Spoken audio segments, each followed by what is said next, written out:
want to talk a little bit about that. But Right. welcome to Black Speakers Network. And this is the very first segment of our what we call BSN Uplift Report. And y'all deserve to be on it. So before I Thank go any you. further, congratulations for the uninitiated.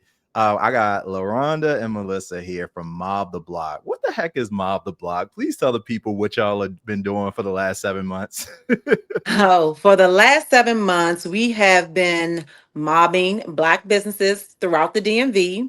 And what that is we get 20 to 30 people together and we go mob businesses. That means we pull up on them, we spend our dollars, we pull our phones out, we capture video footage, and everybody there uploads it to social media and tags that business. So to bring them visibility. So we mob businesses right now that are currently struggling with visibility. And that's what Mob the Block is. Mhm. That's one part of Mob the Block, but That's that's what one we've been part. doing. Yeah. That's one part. We have two parts Yep. to it, but yeah.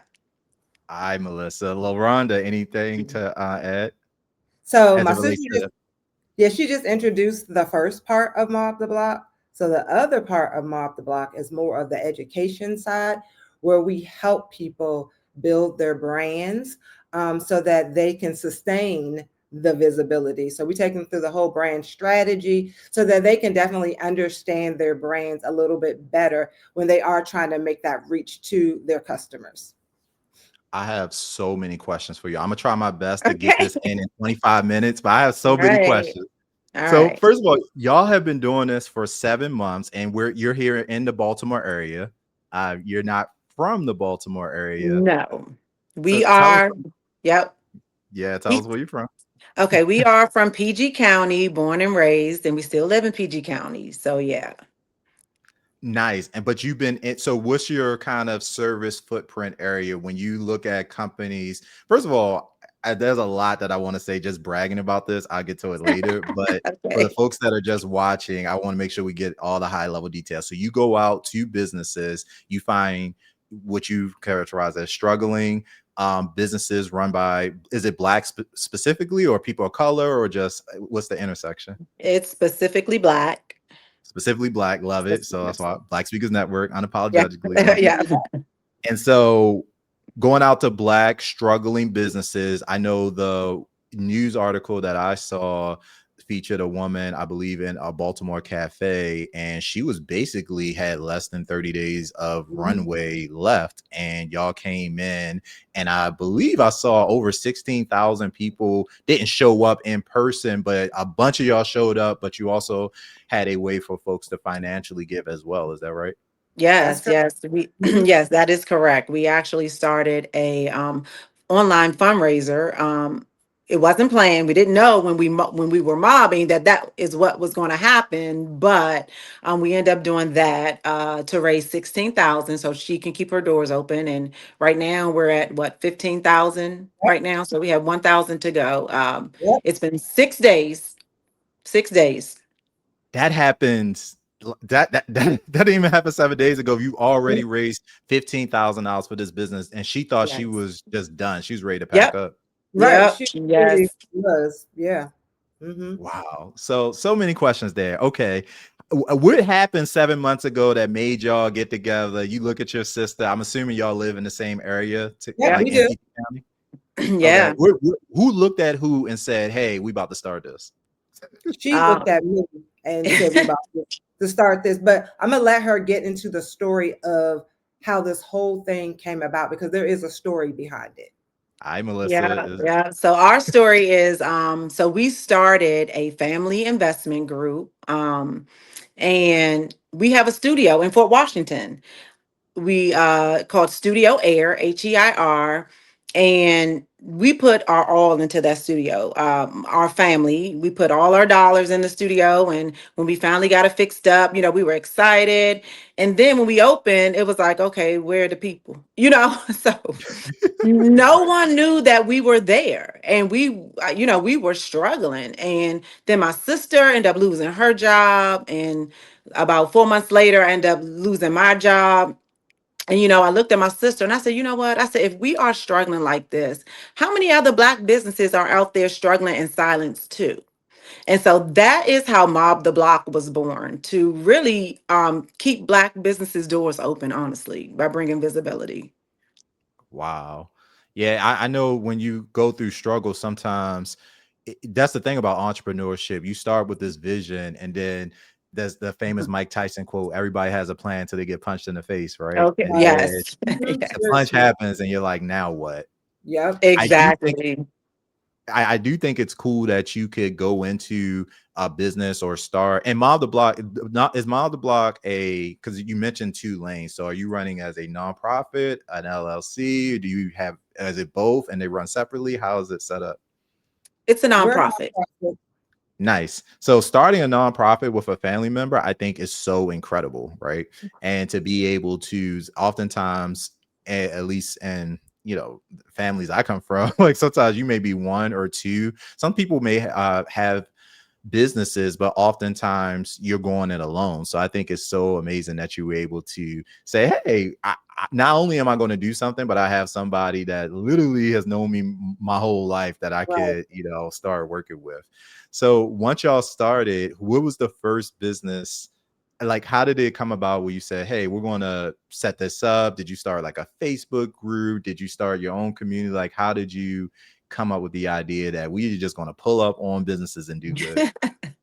So we started with an Instagram and a website, and luckily my sister, she does websites, so she was able to build our website. And she just started really reaching out to Yep. businesses and saying, "Hey, do you want to be mobbed?" And explaining what Mob the Block was. And we got ignored a lot A because lot. a lot. We got ignored a lot because people didn't know what we were. But one business, which is Sip and Develop at the National Harbor, owned by Ray Sean. Yes, yes, that's our guy. He was like, I love what you guys are doing. Come on out. And so he was our first mob, and he's still very, very supportive. So yes. Very cool. And how did that go? So you are giving businesses a heads up. You don't just show up. We reach out and say, "Hey, we have this. You have the option to do it." I can't imagine. Like, what would be the reason people would decline that? Because basically, it's free marketing and promotion. Am I missing a piece that I'm not Well, like? Why are people turning this They down? don't know who we are. You know what I'm saying? They yeah, they never heard didn't know who we about were. it. They didn't. Yeah. So they're like, who is this? And is this for real? I mean, we did have somebody who thought we were fake and was like, hey, I just was trying to do something with another business. Are y'all for real? Because that business wasn't. And we had to tell her, yes, we are for real. And so that's the struggle really at the beginning is, you're trying to reach out to these people. They don't know who you are. So like in our society right now, it's a lot of scamming going on. So why would they take us seriously? That makes sense. I just, I, if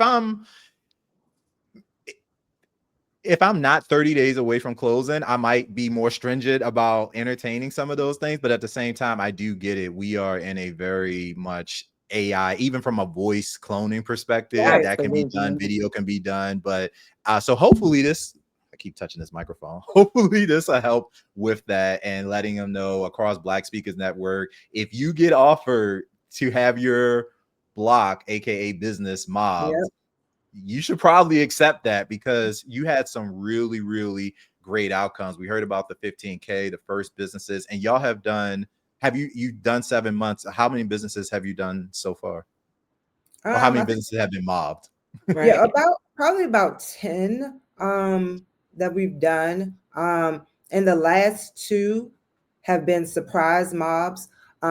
We didn't set out to do surprise mobs, but um somebody that we met in a network, Poppin' Chick, she reached out to us and she wanted to do a surprise mob for her friend. And so we did that one. And she posted it. We didn't know what was going to happen. She just posted it, put it up, and that one went viral. That one probably has about 450,000 views on that one right now. And then we came and we just did Miss Natasha at Be More Cafe, and that one took off too. And it's been for us the most impactful mob of all.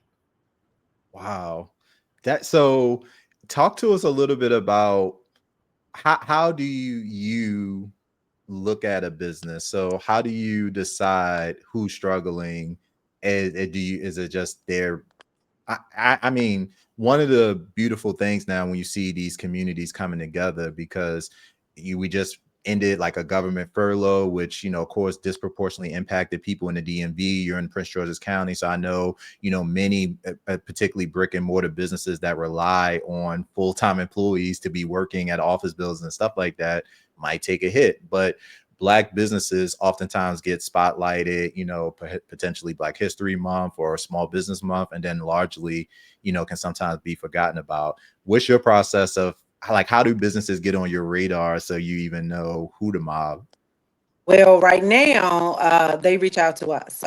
In the beginning, we were reaching out to them, but right now, they are reaching out to us. And they can fill out a form on our website, or we have built up a network, a business circle, and a lot of times they'll come to us and say, "Hey, there's a business that's struggling. Can you help?" And my sister, she'll immediately go to their website, go to their Instagram, just to see what their branding is, because again, if your branding isn't correct, we don't kind of want to mob you, because then we're bringing all these people and visibility to your page, and it's really not going to connect with people. So she kind of deciphers through all that. All right. And LaRhonda, so you're like the final check. Yeah, I am. I mean, and so we really want to help, all the businesses out there, right? But we've just been, thankfully, we've been receiving a lot of requests. And so what we really want to do is, we're going to give you feedback, because you may not be ready to mob yet. And so we want it to be that connection, right? Do people understand when they go to your page or your website what your business does? Is it connecting with the people that's going to draw them in, that are going to want to spend their dollars, right? If the branding doesn't hit, we can mob you all day, every day. But if there's not a brand story and there's no connection, people aren't going to spend their dollars. So there's not really an impact of us mobbing you. It almost reminds me of Shark Tank. Sometimes, are y'all Shark Tank fans at all? Yeah, we watch. We Yeah. watch it sometimes. I've seen it. Yep. Did not a paid ad, but I'm just mentioning the fact that one of the things I appreciate about Shark Tank is sometimes hearing the behind the scenes, and some of those pitches you get like 5 minutes on TV, but behind the scenes some of those pitches could be up to an hour, 90 minutes, but you still only hear like the fast pace. Right. And some of those deals fall apart in due diligence. That make it to TV, but they may not close because, like you're saying, behind the scenes, even if you come on and pitch like, yeah, I have this amazing business, the idea, but on the back end, you got, 3 years of taxes, or you don't have, a certain system set up, or, your marketing is actually a mess. And, the business is not valued as much because of those things not being in place. So for you, I guess, particularly you, LaRhonda, when you what's like 1 to 3 things that you sometimes may look at when you're evaluating a company, and it will, maybe you want to, because of the story, work with them, but you see something and you're like, man, they're not quite ready for us because we don't want to set them up for failure. Could you maybe share a few things? Yeah. So one of the things for sure is when I go to your Instagram and I read your bio, does it tell me what your business does? Because a lot of times it does not. So I don't understand your business or even know what your business is, right? And then I sort of kind of sift through your page. If you're selling, butters or candles or what have you, and you don't have butters and candles on your page, then I'm not understanding what your business is about, right? Are you showcasing your product? For me, I'm an introvert, and so I had to learn this too. A lot of times people want to connect with the person, and if I don't see you on there, so how do I know who's behind the brand? And then what I generally look for too is when I go to your website, what does that look like? Does it connect with your Instagram? Are y'all talking the same talk from your Instagram to your social media? And another big thing too is I want to connect with the person. So when I go to your about, and you can have all these words, but where's the person at? Who am I dealing with? Who's the person behind the brand? So those are some of the things that I kind of look at. That was a beautiful, yeah. So if you tighten up, theoretically tightening up those things, making sure. I love what you said. So Instagram, because that is essentially the new front page of your Mhm. business for most people. They see that first, and if they can't even figure out, like, do you sell hair? Do you do, like, what Right, is it? That's an Exactly. immediate turn off, right? right. That makes a lot of sense. Okay.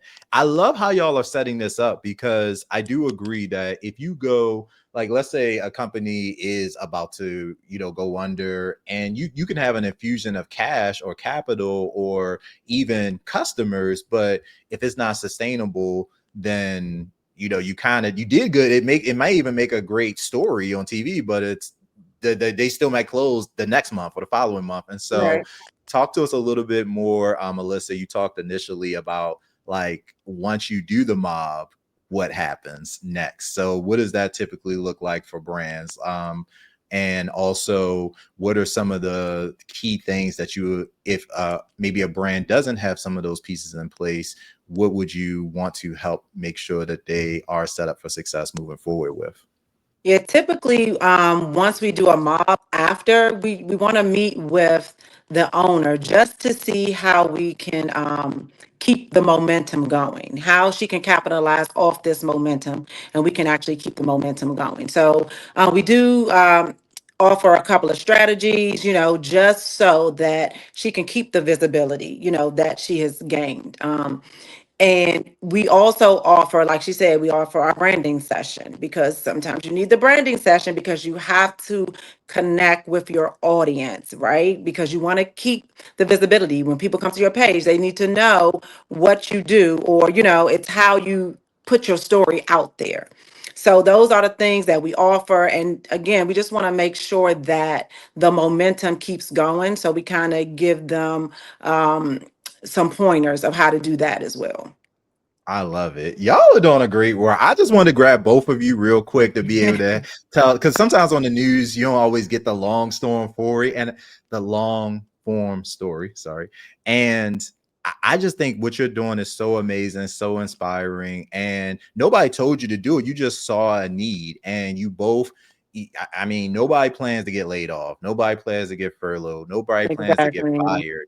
But to Yeah, be able to take that and pivot, and not only just, you could have went and got another job, or multiple jobs. I feel like everybody needs these days, or start a business and multiple roles absolutely. too. But to be able to connect it and do good at the same time, being a value to the community, I'm sure you both are learning a lot, and you're building Absolutely. community as you go.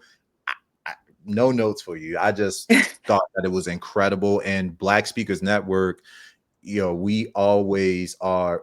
I mean, across our entire community, we have so many individuals like you who are doing good where they are with what they have. So I really just wanted to spotlight that. So y'all make sure y'all go follow uh and we'll put all of the links and everything in the chat, but please make sure you can follow. By the way, y'all are really well branded, but you can follow Thank you. Mob the Block. You're literally Mob the Block on Instagram. So all the branding stuff you are talking about, you follow yourself, so it makes it really easy Oh, to speak about what y'all do. yes, thank you. Thank you. You are welcome. Is there anything else that we didn't touch on that you like to share? A story, Yeah, testimony, like anything else absolutely. that obviously we got to bring you back for part two, because I feel like by next year when we come back, y'all are going to be, maybe y'all will go from like mobbing blocks to like mobbing malls or something. I don't know. I feel like keep elevating. But anything else that you want to share that we didn't touch on? Yeah, so we have a brunch that we put on. It's called Dope Black and Brunching. It's a Okay. branding and networking brunch. And what it does is small Black businesses, they come and we eat good. We connect, we network, but we also teach. We teach them how to brand their business, how to connect with their audience. And it's very social. We just had one November 8th. We had a lot of people that connected. They're doing collaborations with each other now, different businesses.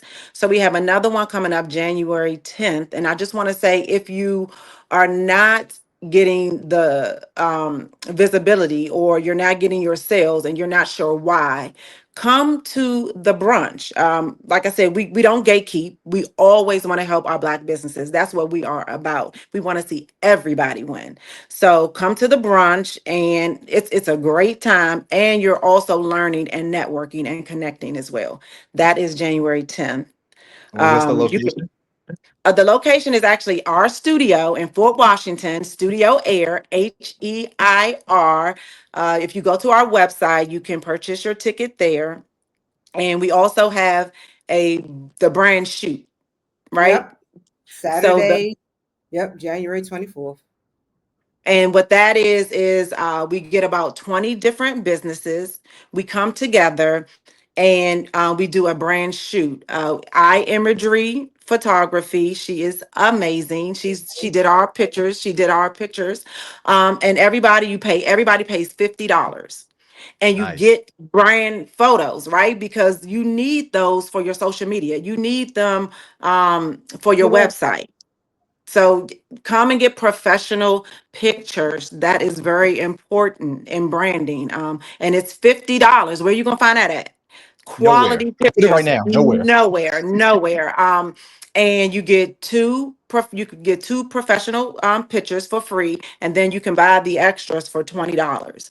So any business that, we're all struggling right now, we don't have a lot of money, sign up for the brand shoot. It is amazing. And we're always networking. We're always networking. So that is January 24th, Fourth. Fourth. Yep. January 24th. So yes, that's what we have coming up.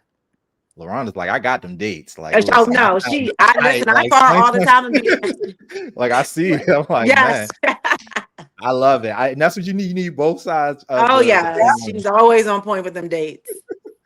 Listen, y'all, make sure, and Black Speakers Network, we operate a events directory for free. So Oh, be happy to add your event to Oh there yes. January 10th. So that way anybody, I think, but DMV and Atlanta are always fighting to see who's the biggest in Black Speakers Network. But right now, we're really well represented. I was just down at Greenhouse Media yesterday, Okay. shooting the Born to Be Dope podcast with Ryan C. Green. He's down in Bowie. So we have a lot of folks in the area.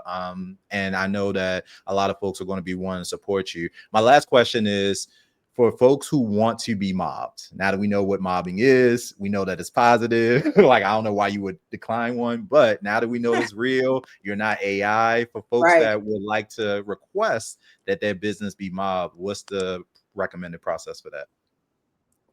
You So got they can that. go to our website. And as soon as you land on our page, there's a button at the top that says Get Mobbed. So they click on that button, fill out the form, and there you have it. Love it. That's Perfect. simple. I made it And, super easy. and we do look at all the forms, Yes. just so people know. Yeah, I love it. I mean, the fact there's an application I mean, there's a system. Y'all got a systems. I'm looking at you, LaRhonda, because I'm thinking there's some. Yeah, okay. Yes, Because we every have business, there's systems. somebody backstage making sure Oh all this. yeah, that is Yep. her. That is Yep. her. I come from the IT background, so I have to have systems. Look, Yes. talk to me later. Talk to me later. All Ladies, I'm gonna let y'all go. Thank you so right. much. Again, we appreciate you at Black Speakers Network. And we didn't tell you this, but this is actually episode 1. We do a lot of properties here. We have BSN Bookshelf, we have Yes. BSN Backstage, but this is Oh, wow. episode 1 of BSN Uplift Report. So thank you so much for doing Wow, that. that's Thank you for amazing. That's an having us. honor. Thank you. Yes. Y'all Thank just you. breaking records. Y'all just I breaking records. know. All right. Thank you. Take care. I appreciate y'all. All Stay right. on See course. you. All right. All Bye bye. right.